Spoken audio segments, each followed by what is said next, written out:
Amoko was a picturesque village nestled among rolling hills and lush green valleys. It was a place where the sun kissed the earth warmly and the moon bathed the night in a silvery glow. The villagers of Amoko were known for their vibrant culture, kind hearts, and strong sense of community. In this idyllic village lived a young woman named Ebele.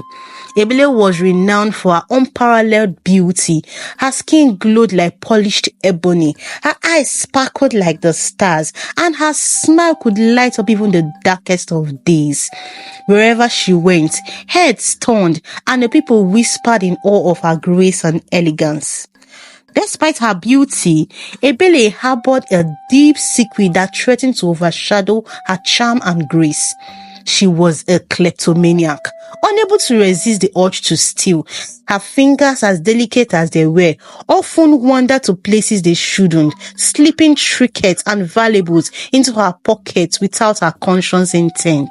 Ebele's kleptomania began innocently enough. As a child, she would pocket small shiny objects, pebbles, buttons, and coins that caught her eye. At first, her parents thought it was a harmless habit that she would outgrow. However, as she matured into a young woman, the compulsion grew stronger and more uncontrollable. Ebele often found herself in situations where her hands act independently of her will. She would later discover items in her possession that she had no recollection of taking. Despite her best effort to control her urges, she found it increasingly difficult to resist the allure of shiny objects and valuable. Her kleptomania was a secret she guarded closely, fearing the judgment and condemnation of her fellow villagers. She was deeply ashamed and conflicted, torn between her desires to fit in and overwhelming compulsion to steal. Amoko was a close-knit community where everyone knew everyone else's business.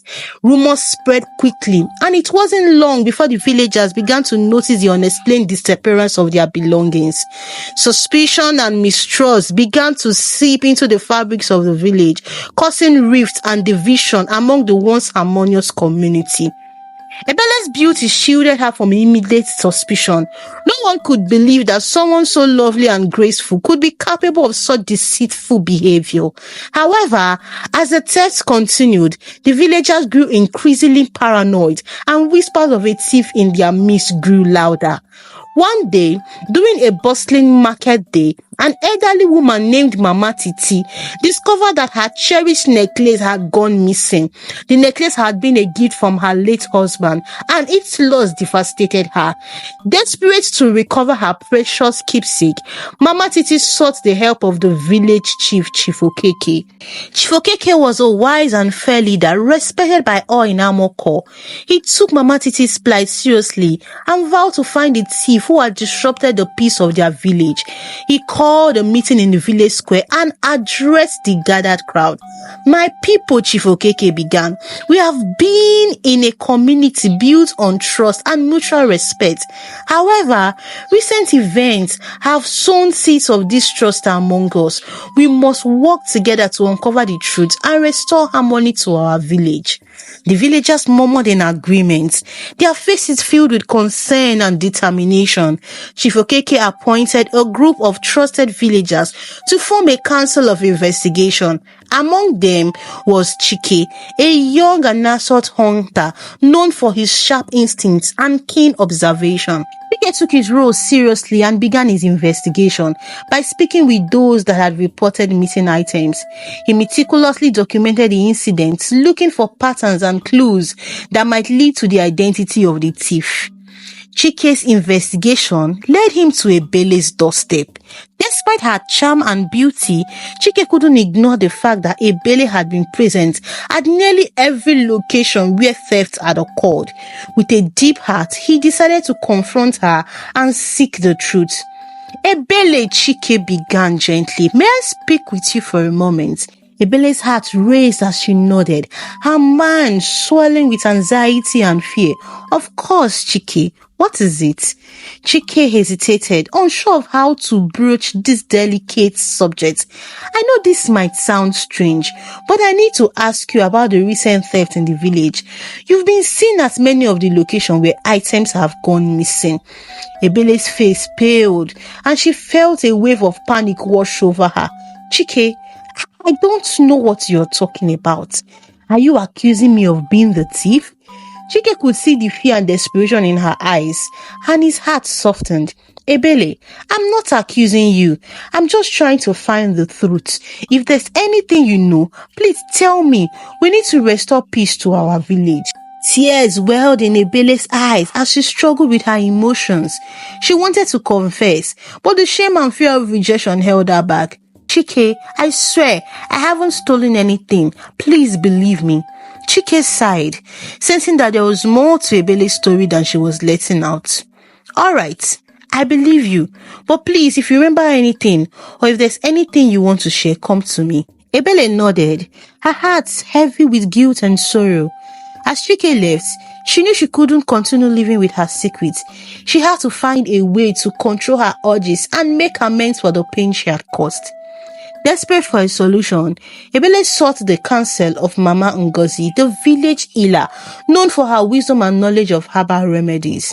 Ebele hoped that Mama Ngozi might have a cure for her uncontrollable urges.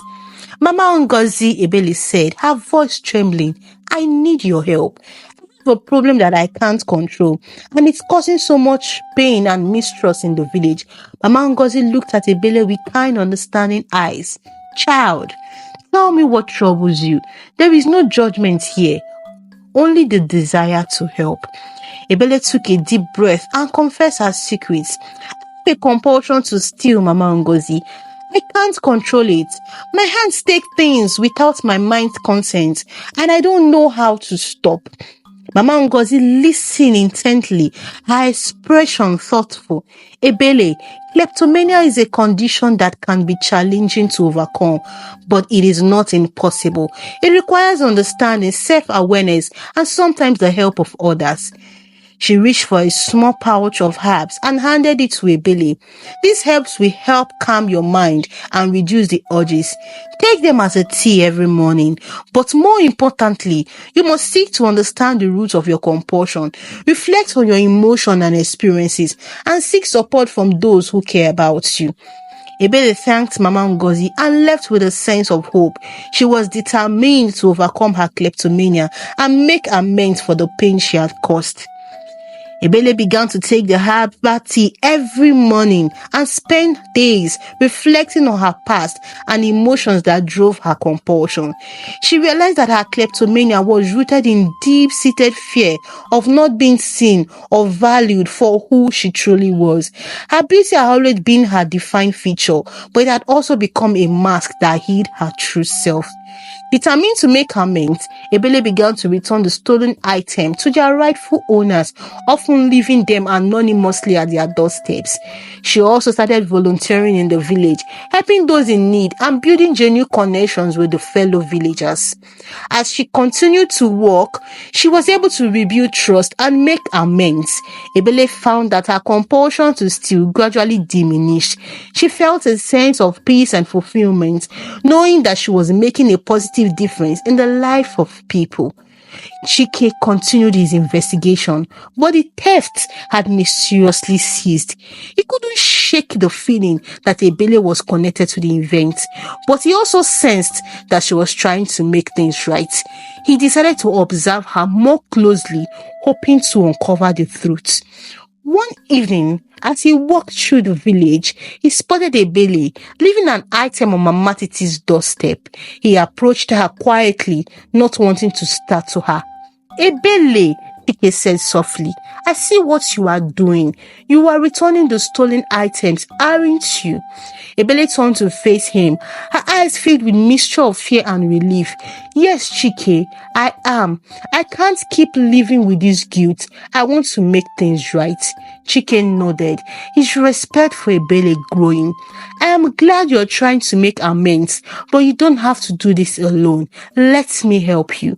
Ebele was touched by Chike's offer.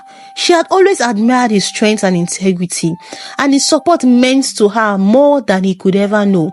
With Chike's help, Ebele continued to return the stolen items and rebuild trust within the village. However, not everyone was ready to forgive and forget.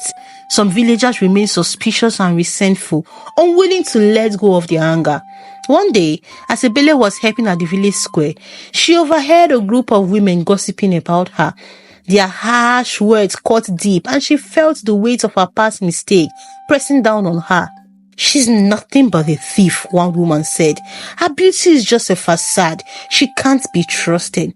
Ebele fought back tears, her heart aching with regret and sorrow. Chike, who had been nearby, stepped forward to defend her. "Enough," Chike said firmly. "Ebele has made mistakes, but she's working hard to make amends. She deserves a chance to prove herself just like anyone else." The women fell silent, taken aback by Chike's passionate defense. Ebele was grateful for his support, but she knew that earning the trust and forgiveness of the entire village would take time. Ebele's journey of redemption was far from over, but Chike by her side helped her a lot. She felt stronger and more determined than ever. She continued to volunteer in the village, helping with various tasks and building meaningful relationships with her fellow villagers. Slowly but surely, the villagers began to see the changes in Ebele. They witnessed her kindness, her dedication, and her genuine desire to make amends. Gradually, the walls of mistrust began to crumble and the villagers began to heal. One day, as the sun rose above Amoko, Ebele stood on a hill overlooking the village. She felt a sense of peace and fulfillment that she could never know before. She had faced her demons, made amends for her mistakes, and earned the respect and forgiveness of her community. Ebele knew that her journey was far from over, but she was no longer afraid. With Chike by her side and support of the village, she was ready to face whatever challenges that lay ahead of her.